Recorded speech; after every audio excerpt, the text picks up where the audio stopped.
जय माता रानी की मित्रों, जय हनुमान बाबा की। कैसे हो मित्रों आप सभी।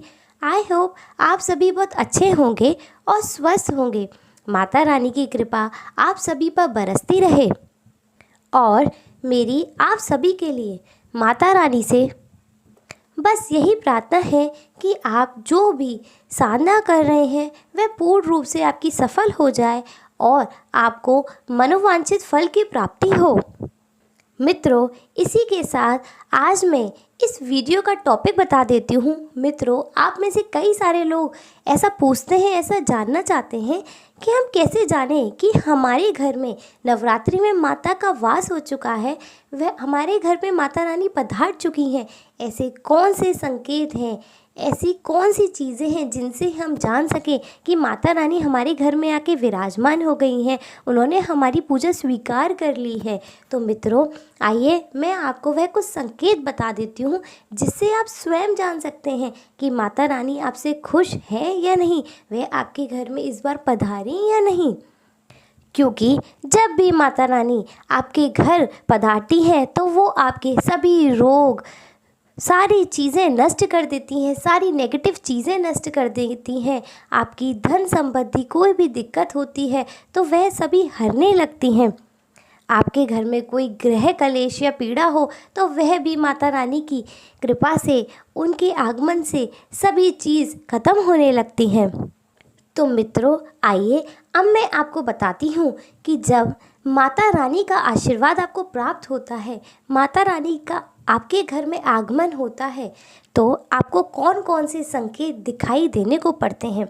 तो मित्रों, आपके घर में जो आप नवरात्रों में जौ उगाते हैं, पहले दिन जो नवरात्रों में जौ उगाई जाती है, अगर आप देखें कि आपके घर में जौ आना प्रारंभ हो गए हैं और खूब हरे भरे जौ आ रहे हैं आपके घर में, तो समझ लीजिए माता रानी का आगमन आपके घर में अवश्य हो चुका है। अब मित्रों, दूसरा संकेत, जब आप जोत करने बैठते हैं तो उस कंडे पर जो अग्नि होती है, अगर आप देखें कि उस कंडे पर बहुत जल्दी अग्नि आ जाती है, बहुत अच्छे से टिमटिमाती अग्नि प्रकट होती है, तो समझ जाइएगा कि माता रानी आपके घर में पधार चुकी है। अब मित्रों, जब आप माता रानी के ऊपर पुष्प चढ़ाते हैं और अगर आप देखते हैं कि पुष्प माता रानी की मूर्ति से या तस्वीर से गिरने लगें, तो समझ जाइए माता रानी आपके ऊपर प्रसन्न है और आपको अपना आशीर्वाद प्रदान कर रही हैं। अब मित्रों, उस दौरान अगर आपके घर में काफ़ी सारी छिपकली निकलने लगे तो भी ये संकेत होता है कि माता रानी आपके घर में पधार चुकी हैं। अगला संकेत मैं आपको बताती हूँ जिससे आप जान पाएंगे कि माता रानी आपसे, आपकी पूजा पाठ से प्रसन्न है। तो मित्रों, जब भी आप नवरात्रि में पूजा करने बैठते हैं और माता की चालीसा, माता का पाठ या फिर माता का मंत्र करते समय आपकी आँखों से आंसू आने लगे, तो समझ जाइएगा कि नवरात्रि के समय यह होना सीधा सीधा संकेत होता है कि माता रानी प्रत्यक्ष आपके घर में पधार चुकी हैं। अब मित्रों, अगला संकेत है कि जब भी रात में आपकी अचानक से झटके के साथ नींद खुल जाए तो समझ जाना कि माता रानी आपके साथ हैं और माता रानी आपको जगाना चाहती हैं और माता रानी आपको कुछ संकेत देना चाहती हैं। अगर आपको सपने में कोई छोटी कन्या दिखती है तो यह भी एक संकेत होता है कि नवरात्रि में माता रानी का आगमन आपके घर में हो चुका है। अब मित्रों, अगला संकेत है, जब आप पूजा कर रहे हों तब आपके आसपास बहुत अच्छी सुगंध आने लगे, कोई अच्छे से पुष्प की या फिर कोई अच्छे इत्र की स्मेल आने लगे, खुशबू आने लगे, तो समझ जाइए माता रानी आपके घर आ चुकी हैं और वह आपके आसपास हैं।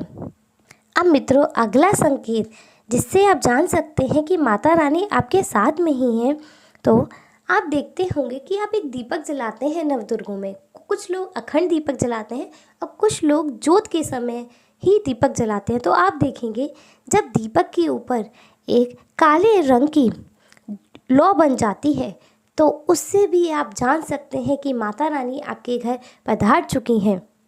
अब मित्रों, अगला लक्षण यह है कि नवदुर्गों के समय अगर बार बार घर के सामने या घर के गेट पर गौ माता आती रहती हो, वह बार बार आपके गेट को बजाती हो, तो आप समझ जाइए कि वह भी माता दुर्गा का ही रूप है और वह माता दुर्गा की छोटी बहन कामधेनु उनकी सेवा के लिए आपके घर आई है, उनके दर्शन के लिए बार बार घर के द्वार पर आती रहती है। तो आप ऐसे में गौ माता को भी रोटी खिलाना ना भूलें। ऐसे ही मित्रों, अगर आपके घर में लगातार मधुमक्खियों का झुंड आता है या फिर लगातार मधुमक्खियों का आगमन प्रारंभ हो जाता है, तो भी आप समझ जाइए कि माता रानी का निवास आपके घर में हो रहा है, क्योंकि मधुमक्खी को माँ दुर्गा का भ्रामरी स्वरूप कहा जाता है। जिस घर में नवरात्रि में मधुमक्खी आती हैं, उस घर में यही माना जाता है कि माता रानी का साक्षात निवास वहाँ हो चुका है और यह सभी माता रानी की सेविका होती हैं, जो भेष बदल कर माता रानी के दर्शन हेतु आती हैं। अब मित्रों, अगला लक्षण मैं आपको बताती हूँ कि जब भी आप कोई मंदिर जा रहे हैं या माता रानी की सेवा करने जा रहे हैं या फिर अष्टमी नवमी पे माता की अठावरी लेके जा रहे हैं और आपको रास्ते में कोई बूढ़ी अम्मा या कोई बच्चा कुछ मांगता हुआ मिले, तो आप उसको कोशिश कीजिए मना ना करें। आपके श्रद्धा अनुसार जो भी बिस्किट, चाय, पानी या फिर कोई पैसे आप पर अगर बन सके तो आप उसको अवश्य दें। मित्रों, आपने ये बात सुनी ही होगी, न जाने किस वेश में भगवान आ जाए। ऐसे ही नवरात्रों में क्या जाने किस भेष में माता रानी आ जाए, इसलिए आपको नवरात्रि में कभी भी किसी का निराकार नहीं करना है। अब मित्रों, आप सभी ने एक चीज़ और ध्यान में दी होगी कि नवरात्रि पर लोग माता रानी के भजन चलाते हैं। आपने सुबह के टाइम भजन चलाए, लेकिन आप पूरे दिन उनको गुनगुना रहे हैं। पूरे दिन आपके दिमाग में बस वही माता रानी के भजन चलते हैं और आप कहीं भी जा रहे हैं तो भी माता रानी का नाम ही गुनगुना रहे हैं। आप सोते समय माता रानी के ही भजन को सुन रहे हैं और सपने में भी माता रानी के भजन ही आपको सुनाई देते हैं। यह भी एक संकेत होता है कि माता रानी आपसे प्रसन्न है और आपके घर पधार चुकी हैं।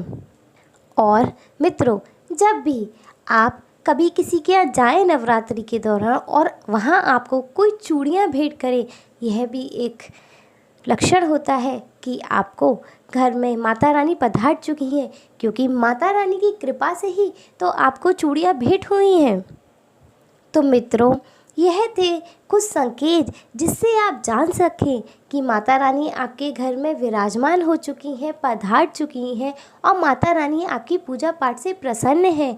तो मित्रों, आप इन सभी लक्षणों के बेसिस पर, इन सभी संकेतों के बेसिस पर आप जान सकते हैं कि नवरात्रों में माता रानी आपके घर पधारी या नहीं। ठीक है मित्रों, और आपको मेरी यह वीडियो पसंद आई हो तो प्लीज़ इसको लाइक करना ना भूलें और अगर आप मेरे चैनल पर नए हैं तो इसको सब्सक्राइब अवश्य करें। धन्यवाद।